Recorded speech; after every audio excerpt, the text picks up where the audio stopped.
할렐루야. 오늘은 건강한 교회를 위한 설교 시리즈 5번째 시간, 우리 사역의 권위, 순종에 대해서 하나님 말씀을 나누도록 하겠습니다.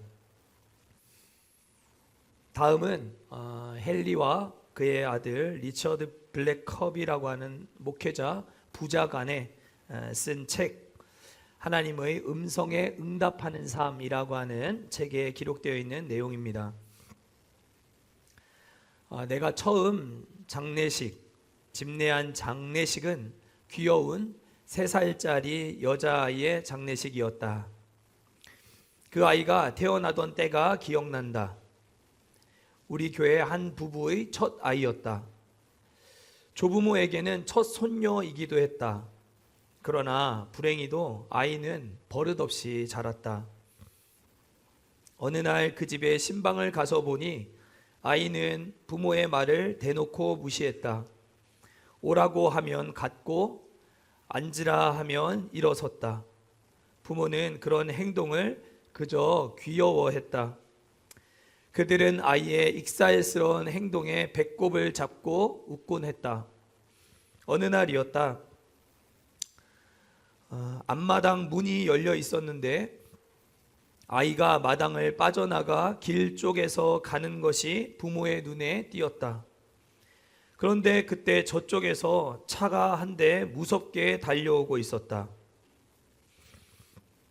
아이는 주차해 둔 2대의 차 사이로 빠져나가 차 쪽으로 달리고 있었다. 안 돼! 돌아와! 부모가 다급한 목소리로 어린 딸을 향해 외쳤다. 아이는 잠깐 서서 부모를 보고 씩 웃더니 다시 돌아서서는 달려오는 차 쪽으로 곧장 뛰어들었다. 차는 아이를 세차게 들이받았다. 부모가 허겁지겁 어린 딸을 병원으로 옮겼으나 아이는 결국 죽고 말았다. 부부가 외동딸의 죽음을 확인하던 순간 나도 병실에 같이 있었다. 장례식에서 터져나온 통곡은 그야말로 단장의 비애였다. 생전 처음 인도한 그 장례식을 나는 지금도 잊지 못한다. 사랑하는 성도 여러분, 이 이야기 속에 기록되어 있는 이 비극은 왜 일어난 비극입니까? 아이에게 부모의 그 외치는 음성이 들리지 않았기 때문입니까? 그렇지 않습니다. 부모의 음성을 듣기는 들었으나 순종하는 훈련이 되어 있지 않았기 때문에 이런 비극을 초래하게 된 것입니다. 성도는 하나님의 음성을 제대로 듣고 그분께 순종하며 사는 것이 생명의 길이고 사는 길이다라고 하는 사실을 믿는 사람들입니다. 이것만이 죄로 얼룩진 이 혼탁한 세상 속에서 믿음을 지키며 살아가는 성도의 유일한 라이프 스타일, 삶의 태도입니다. 요한복음 2장을 보면 예수님께서 이제 처음 행하신 첫 번째 기적이 기록되어 있습니다.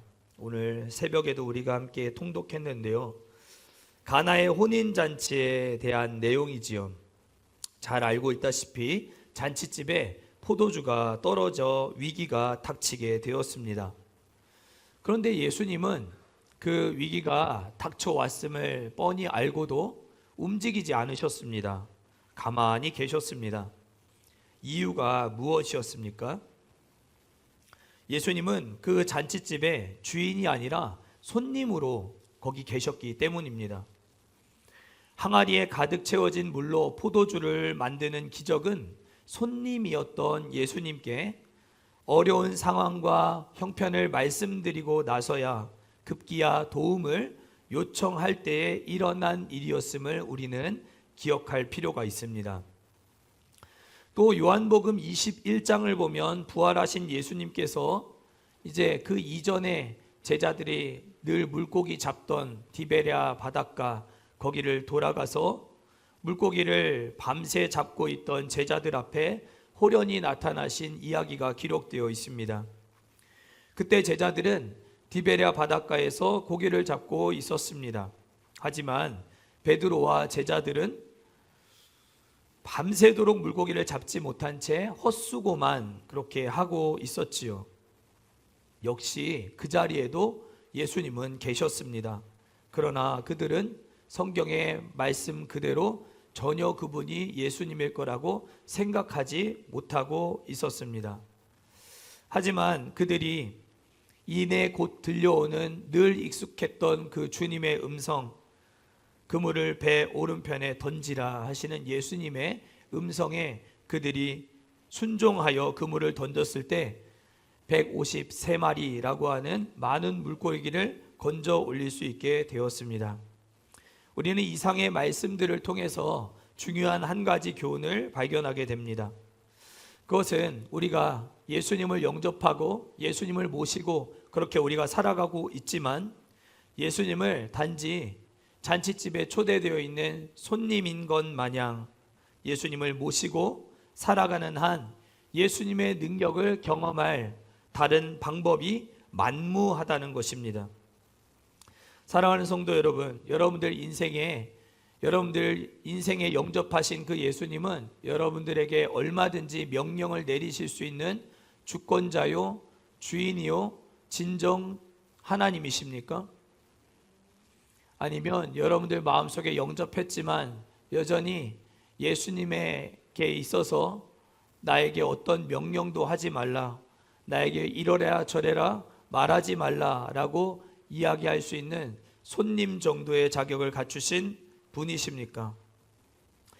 우리가 예수님의 존재를 인정하고 하나님이 주시는 말씀과 계명과 교훈과 명령에 순종하는 관계로 발전되기 시작할 때에 하나님의 엄청난 능력과 역사를 경험하며 살 수 있게 되더라 하는 것을 우리는 기억해야 합니다. 중요한 것은 믿는 자들의 순종입니다. 하나님 말씀에 대한 순종, 이것이 기적의 열쇠였습니다. 인간적으로 또는 이성적으로 받아들이기 정말 어려운 말씀일수록 여러분들이 다시 곱씹어 보셔야 됩니다. 왜 목사님이 저런 얘기를 나한테 하셨을까?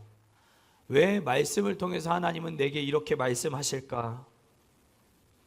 그것을 다시 생각해 보고 다시 숨을 고르고 다시 그 말씀을 붙들고 묵상하는 훈련을 거듭하실 수 있는 우리 성도님들 되실 수 있기를 축복합니다.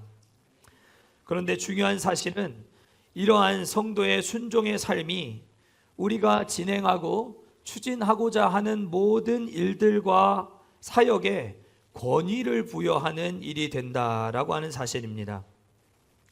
순종이 없는 자에게는 어떠한 권위도 주어지지 않습니다. 오늘 본문 히브리서 5장 8절 말씀을 보시면 예수님은 고난을 통해 순종함을 배웠다 이렇게 말씀하고 있습니다. 생각해 보십시오. 예수님이 하나님의 아들이시고 하나님이십니다. 뭘 더 배우셔야 할 것이 있겠습니까? 뭘 더 공부를 하셔야 되겠습니까? 뭘 더 알아야 할 필요가 있으셨겠습니까? 그런데 오늘 성경은 순종함을 배우셨다 이렇게 번역되어 있습니다. 여기 배웠다라고 기록되어 있는 헬라어 만다노라고 하는 단어는 익숙해지다, 받아들였다라고 하는 뜻을 가지고 있습니다. 그러니까 예수님이 지금 내가 순종함을 배웠다라고 말씀하고 있는 것은 십자가의 고난을 감당하심으로 말미암아 하나님께 마땅히 드려야 할 순종을 받아들였다라고 하는 의미가 되는 것입니다. 또 고대 헬라인들은 이 순종을 고통을 받아들이는 것, 고통을 감내하는 것이라는 의미와 똑같은 의미로 생각했습니다.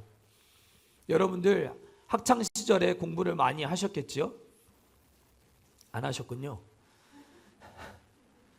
학창 시절에 공부하고 배우는 과정은 우리에게 어떤 과정입니까? 신나는 과정입니까? 우리 차세대 친구들 공부가 어떻습니까? 레이저만 쏘고 있습니다. 공부를 배우는 것, 뭔가를 내가 습득하는 것, 이것은 고통을 감내하는 길입니다. 그러니까 고대 헬라인들은 내가 뭔가를 배운다, 그거는 고통을 받아들이는 것이다, 그렇게 이해했다라는 것이죠. 저도 요즘 칠 줄 모르는 기타를 배우기 위해서 뚱땅뚱땅 엄청 연습을 하고 있기는 한데요, 우리 황말순 권사님께서 기타를 잘 기증해 주셔가지고 잘 사용을 하고 있는데요, 손가락에 얼마 치지도 않았는데 굳은 살이 조금씩 올라오고 있습니다. 줄을 아주 꼭 잘 눌러야 소리가 깨끗하게 잘 나오거든요. 그런 의미에서 배운다는 것, 뭔가를 습득한다는 것, 이것은 고통을 받는 것과 같은 의미이다, 우리가 그렇게 생각해 볼 수 있습니다. 예수님은 십자가의 고난 받기 이전에도 순종하시는 하나님의 아들이셨지만 십자가를 지신 후에도 그는 순종하심으로 순종의 극치를 우리에게 보여주셨다. 그런 의미에서 예수님은 순종함을 배우셨다, 그렇게 말씀하고 있는 것입니다. 순종은 그런 의미에서 고통입니다. 그런데 고통을 받아들이면 성장하고 또 성장하고 계속 성장하는 과정 속에서 우리는 어느새 하나님이 주시는 영적인 권위를 갖게 되는 것입니다. 저는 교회 안에서 성도들을 대상으로 이런저런 교육들을 참 많이 진행을 해 왔었습니다. 가르치고 교육하는 것은 정보의 전달, 지식의 기본적인 전달이죠. 그러나 제가 가지고 있는 이 정보가 듣고 있는, 배우고 있는 우리 성도들에게 제대로 잘 전달되기 위해서는 무엇보다 필요한 것이 있음을 저는 그런 가르치는 과정 속에서 깨닫게 되었습니다. 많이 아는 것, 뭔가를 내용을 이해할 수 있도록 잘 가르치는 능력, 그것보다도 훨씬 더 중요한 것이 있음을 알게 되었습니다. 무엇이겠습니까? 교사 대학을 해요. 교사들이 많이 앉아 있어요. 막 뭔가를 정보를 전달하고 스킬을 가르쳐주고 잘할 수 있도록, 잘 알아들을 수 있도록, 이해를 잘 할 수 있도록 가르쳐요. 그렇게 하는 과정 속에서 많은 정보를 알고 그거를 이해하기 쉽게 잘 전달하는 것보다 훨씬 더 중요한 것은, 그건 바로 지금 내 앞에서 배우고 있는 성도들로부터 가르치는 이가 존경과 존중을 받고 있느냐 받지 못하느냐가 교육의 열매를 좌우한다는 사실을 깨닫게 되었습니다. 그러니까 무엇을 가르치느냐 보다도 어떤 사람이 가르치느냐, 이게 훨씬 더 중요하더라 하는 것입니다. 그게 제가 지금까지 성도들을 대상으로 뭔가를 교육하고 가르칠 때 가장 중요하게 생각했던 부분이었습니다. 그래서 저의 사역은 딱 한 단어로 정의하면 진정성입니다. 저는 많이 알고 많은 정보를 주입하려고 많이 애쓰지 않았습니다. 제가 가르침을 배우고 있는, 가르침을 받고 있는 사람들 앞에서 어떤 사람이어야 하는가가 훨씬 더 중요하게 생각했기 때문에 저는 어떤 성도님들로부터 존경을 받지 못하는 상황 속에서 진행되는 가르침은 항상 언제나 피상적이다, 이렇게 느껴질 수밖에 없었던 것 같습니다. 그러나 두세 명이 앉아 있더라도 이 성도님으로부터 가르치는 제가 진짜 존경과 존중을 받고 있는 사람이다라고 하는 느낌이 들 때는 그 시간은 1시간이든 30분이든 정보 전달의 시간이 아니었습니다.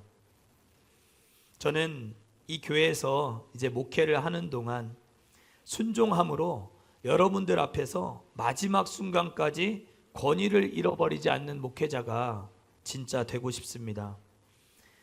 대단한 신학 박사가 아니어도 상관없다고 생각합니다. 중요한 건 학위도 아니더라고요. 정말 중요한 것은 하나님 말씀 앞에서의 순종이라는 것이죠. 목사가 가장 먼저 순종하는데 성도가 순종을 피하겠습니까? 목사가 먼저 죽겠다고 하는데 성도들이 죽음을 피하고만 있겠습니까? 한국교회의 여러 문제들은 이처럼 말씀 앞에서 목회자들이 벌거벗은 자와 같이 순종하지 않는, 순종이 희미해지고 있는 이 세태 때문이 아닌가라는 생각도 해보게 됩니다. 물론 저도 그 가운데 한 사람이고요. 성도들도 마찬가지입니다.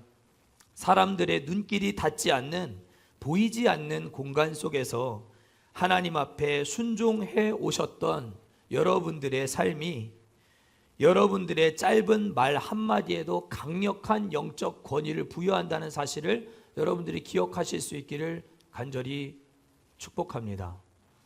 아무도 보이지 않는 그곳에서 사람들은 보지 않았다 해도 하나님은 다 보고 계셨습니다. 그 하나님 앞에서 충성하였던 그 모든 것들은 다 여러분들의 강력한 영적 권위가 되어서 말 한마디를 하더라도 거기에 성령께서 역사하시는 강력한 권위로 말미암아 그 일을 가능하게끔 만들어 가시더라 하는 것입니다. 저는 우리 교회학교 교사들을 위해 지금 기도하고 있는데요, 우리 교사들에게도 그러한 강력한 영적 권위가 나타나도록 기도하고 있습니다. 그래서 순종은 공동체를 움직이는 강력한 힘이 된다라고 하는 사실을 우리는 잊지 말아야 합니다. 본문 9절을 우리 한번 다시 읽어보겠습니다. 순종함을 배워서 9절입니다. 시작. 온전하게 되셨은즉 자기에게 순종하는 모든 자에게 영원한 구원의 근원이 되시고. 아멘. 예수 그리스도께서 지옥으로부터 영혼들을 건져 올려 성도를 영원한 구원으로 견인하시는 그 힘은 어디서 나온 힘인가? 예수님이 그저 하나님이셨기 때문에 나온 힘이었나? 죽어가는 영혼들, 지옥을 향해 달려가고 있는 그들의 영혼을 건져 올려서 천국 백성 영원한 생명으로 얻도록 그들을 건져 올리시고 그 구원이 실패하지 않도록 붙들고 계시는 그 힘이 어디로부터 나온 힘인가?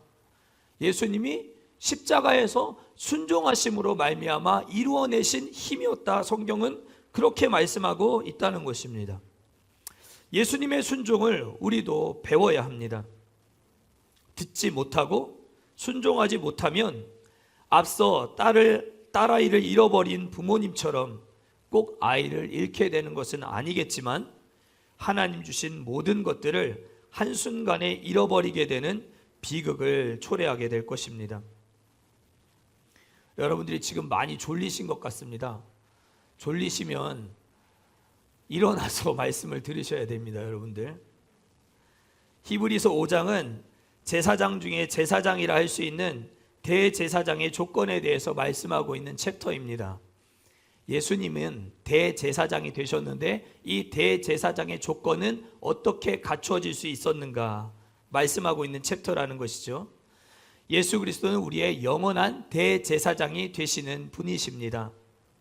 대제사장의 역할은 아시다시피 백성들의 죄를 가지고 지성소 안으로 들어가서 하나님의 임재와 영광 가운데 들어가 백성들의 죄를 해결하는 역할을 감당하는 사람이 제사장이었습니다. 그런데 대제사장은 사실 아무나 감당할 수 있는 직책은 아니었습니다. 하나님은 모세의 형이었던 아론에게 이 대제사장의 역할을 감당할 수 있도록 직분을 맡겨주셨고 아론의 아들 대대로 이어지는 직계 자손들만 이 대제사장의 역할을 감당할 수 있었음을 성경을 통해 우리는 확인하게 됩니다. 이 아론은 그래서 초대 대제사장으로서 이제 앞으로 오실 영원한 대제사장 되시는 예수 그리스도를 예표하는 그림자와 같이 쓰임받은 인물이었다라고 하는 것을 우리는 기억해야 합니다. 그런데 더 중요한 사실은 이 예수님의 대제사장 되심은 이 아론의 후예로서 이어진 혈통으로 계승된 대제사장이 아니었다라고 하는 것을 기억해야 합니다.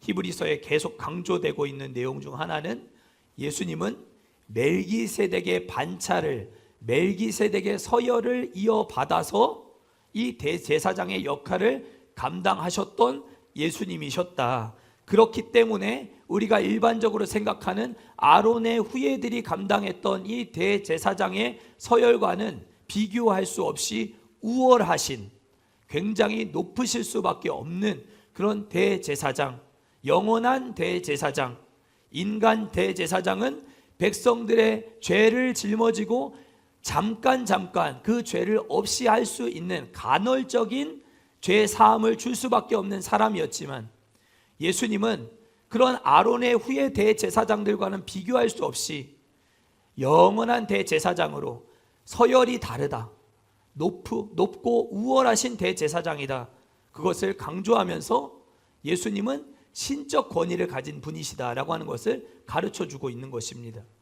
그런 대제사장 되신 예수님은 십자가를 지고 죽으셔야 할 이유가 전혀 없으신 분이셨음에도 불구하고 인간의 모든 것들을 동정하시고 체휼하시고 인간의 모든 시험당함을 불쌍히 여겨주시고 그와 같이 똑같이 시험을 당해주심으로 말미암아 시험당하는 우리를 건져내실 만한 자격을 갖추시기 위해서 인간이 되셨다라고 하는 것을 가르쳐주고 있는 책이 바로 히브리서입니다. 그런 하나님이 인간의 몸을 이 땅에 오셔서 입고 오셔서 고난을 당하심으로 순종을 배우셨다라고 말씀하고 있는 것입니다. 고난을, 순종을 여러분들이 받아들이실 수 있기를 주의 이름으로 축복합니다. 우리는 예수님의 절절했던 겟세마네의 기도를 기억합니다. 제가 2008년도였지요. 이스라엘 예루살렘에 머물면서 있었던 3월과 4월 그 언저리는 유대인들에게 있어서 굉장히 중요한 최고의 명절 유월절을 끼고 있었습니다. 지금도 정통 유대인들은 유월절을 아주 중요하게 생각할 뿐만 아니라 대단히 큰 명절로 지키고 있습니다. 저는 이제 예루살렘에 잠시 머물면서 그 올드시티 앞에 있는 예루살렘 중앙 침례교회라고 하는 교회를 출석하게 되었는데요. 그곳에서는 예루살렘 히브리 대학을 출석하고 있는, 그래서 공부하고 있는 그런 유학생들이 상당히 많이 있었습니다. 그러니까 그 중에 한 명, 형이 이 3, 4월 되는 유월절 기간에는 꼭 가보아야 할 곳이 있다 하면서 저를 데리고 차를 타고 한 산 꼭대기로 올라가게 되었습니다.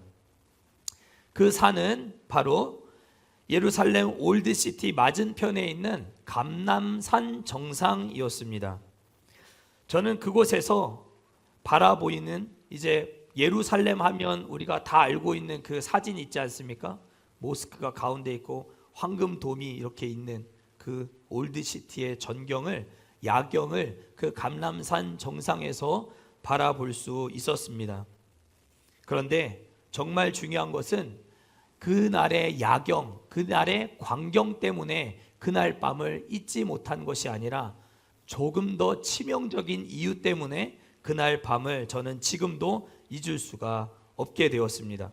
이유는 그 시간이 너무 추웠기 때문입니다. 어마어마하게 진짜 추웠습니다. 3, 4월 이스라엘은 한낮에 그렇게 많이 춥지 않습니다. 그런데 밤에 그렇게 일교차가 심할 것이라고는 전혀 생각을 하지 못하고 옷을 얇게 입고 그 감람산 정상에 올라가게 된 것이었죠. 저를 가이드해 주셨던 그 형은 이 추위를 느껴봐야 한다면서 정상에 저를 세워놓고 불어오는 세찬 바람을 그대로 맞아보라고 권해 주었습니다. 이유는 그 올라간 감람산 정상 그 중턱에 겟세마네 동산이 있었기 때문이었습니다. 겟세마네를 지금은 들어갈 수 없는 시간이니까 그 형은 저를 데리고 산 정상까지 올라가 주었던 것이죠. 그곳에서 추위를 벌벌 떨고 있을 그때에 저를 가이드해 주었던 그 형이 제게 이렇게 말해 주었습니다. 예수님이 잡히시던 날 밤도 이와 비슷했을 거야. 겟세마네에 불어닥친 추위도 일반 지금과 별반 다르지 않았을 거야. 그날 밤 예수님이 겟세마네에서 기도하시면서 땀방울이 핏방울이 될 수밖에 없었던 것, 그것은 예수님이 그날 밤 겟세마네 동산에서 기도하시던 그 기도가 얼마나 뜨겁고 간절한 기도였는지를 알 수 있지 않겠니? 라고 저에게 일러 주었습니다. 그래서 저는 평생에 그날 밤을 잊지 못하게 되었습니다.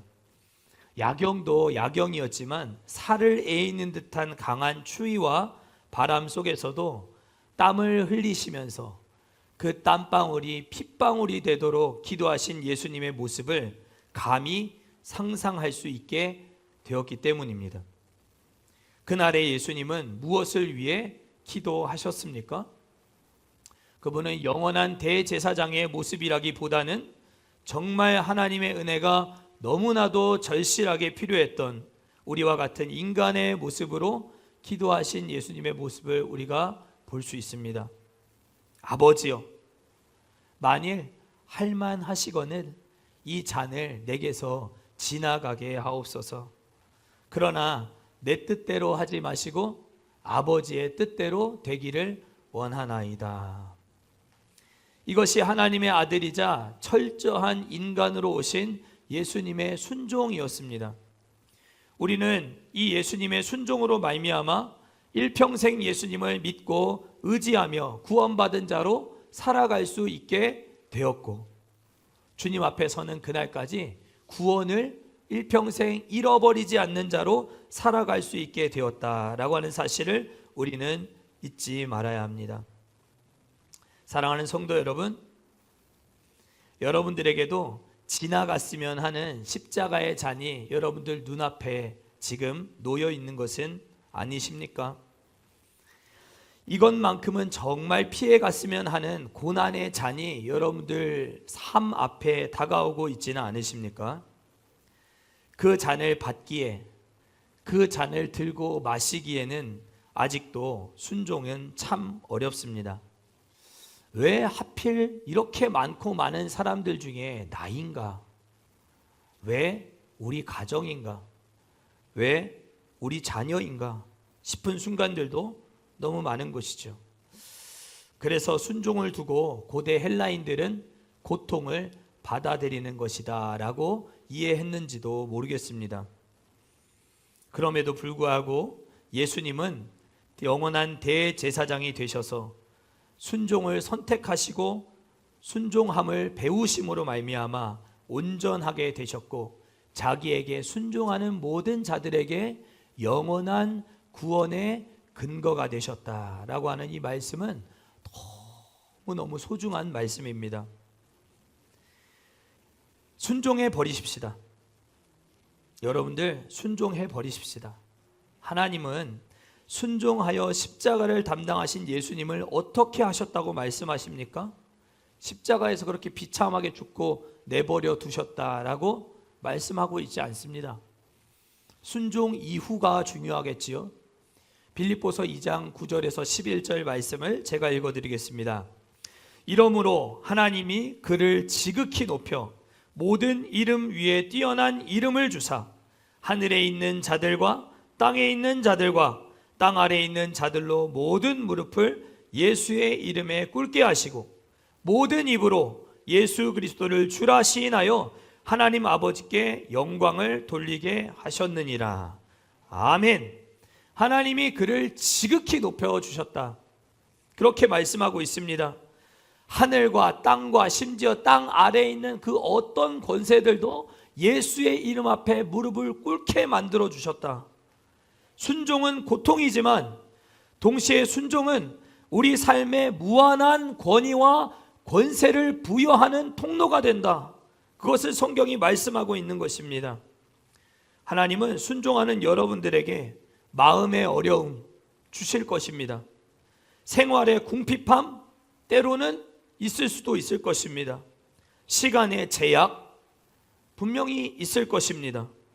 그러나 하나님은 이렇게 어려운 중에서도 순종하는 자에게 지극히 높여주시고 그에게 주실 수 있는 한없는 권세와 권위를 주심으로 말미암아 우리가 하고자 하는, 추진하고자 하는 모든 일들과 사역을 가능하게끔 만들어 주신다라고 성경이 말씀하고 있다는 사실, 우리가 잊지 말아야 합니다.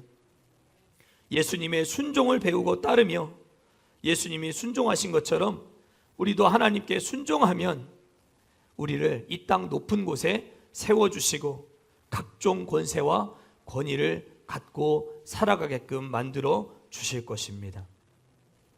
건강한 교회, 우리가 계속해서 생각해 보고 있습니다.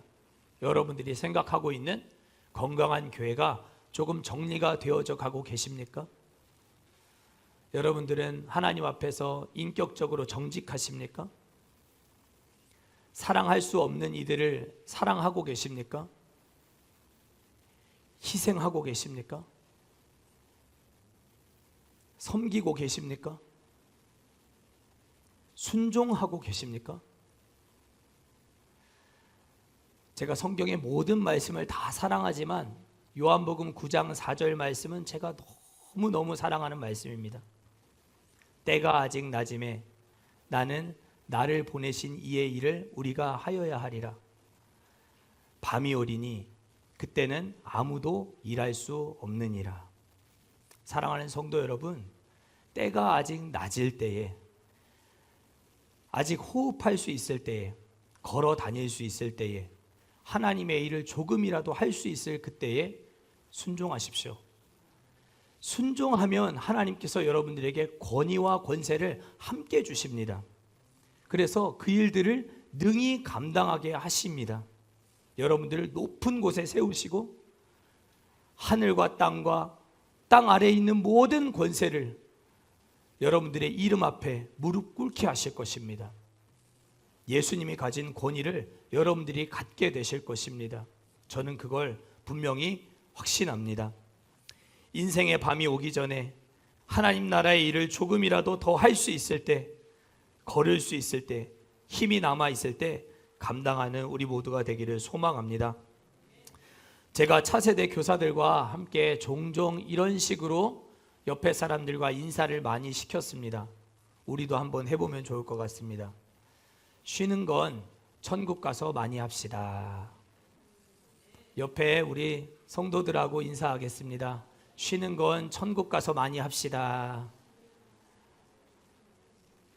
어차피 천국 가면 쉬지 말라 해도 평생 쉬어야 합니다.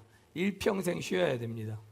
이 땅에 우리가 호흡하고 있는 동안 할 수 있을 때 주의 일 감당하는 우리 모두가 되면 좋겠습니다. 우리 다 같이 찬송하겠습니다. 오늘은 주 안에 우린 하나 말고 그가 오신 이유, 이 세상 가장 아름다운 순종의 눈물, 우리 함께 찬송하면서 기도하고 예배를 마치도록 하겠습니다.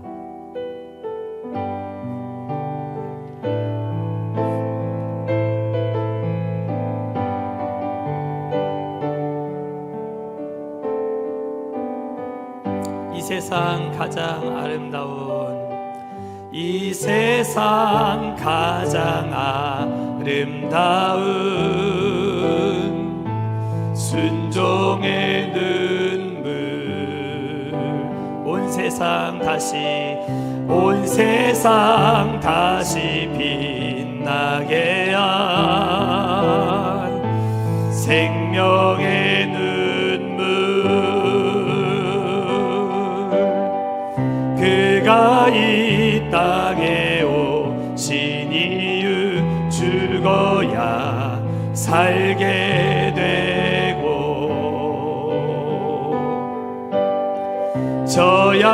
져야만 승리하는 놀랍고 영원한 신비, 지으신 그대로 회복시킨 우리의 창조주 그리스도,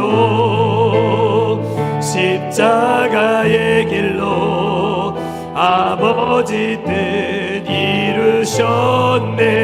그가 이 땅에 오신 이유 이제 우리에게 맡겨진 그 소망 그 사랑 그 생명 아름답고 눈부신 십자가의 길 우리가 이 땅에 살아갈 이유 우리 다시 한번 찬양합시다. 이 세상 가장 아름다운 순종의 눈물 온 세상 다시 빛나게 한 생명의 눈물 그가 이 땅에 오신 이유 죽어야 살게 되고 저야만 승리하는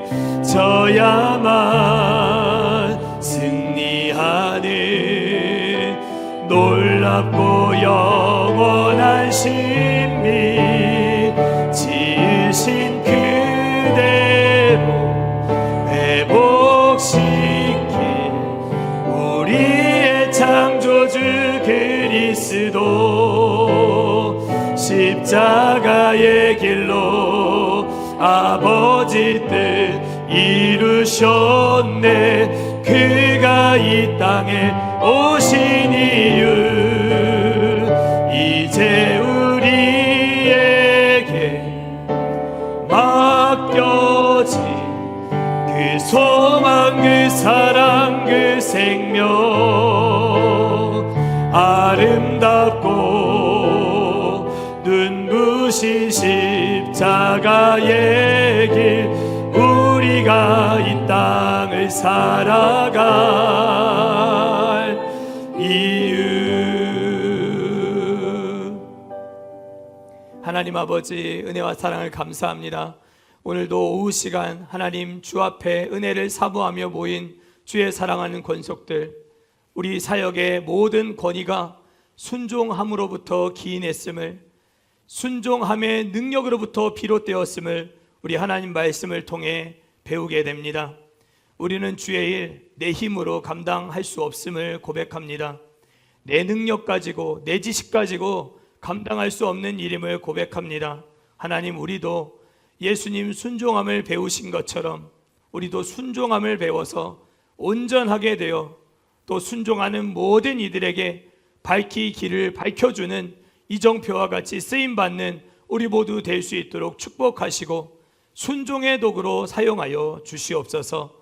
그리하여 우리 교회도 권위 있는 사역들 감당하게 하여 주시고 순종함으로 하나님 앞에 자신을 드리는 자들로 말미암아 하나님 주시는 능력을 덧입게 하여 주시고 높은 곳에 서게 하여 주셔서 하나님 통영 땅에 영적인 권위를 사로잡는 교회 되게 하여 주시고 영적 고지를 점령하는 교회 되게 하여 주시어서 하나님 맡겨주신 크고 놀랍고 은밀한 그 일들을 감당해 나갈 수 있는 큰 그릇 될 수 있도록 깨끗한 그릇 될 수 있도록 축복하시고 사용하여 주시옵소서.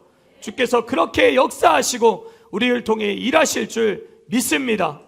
이제는 우리 구주 예수 그리스도의 무한하신 은혜와 하나님 아버지의 극진하신 사랑과 성령 하나님의 위로 내주 교통교제 충만하심이 사역의 권위 순종의 사람이 되기를 소망하는 주의 모든 권속들 머리머리 위에 지금으로부터 영원토록 함께 계시기를 간절히 축원하옵나이다. 아멘.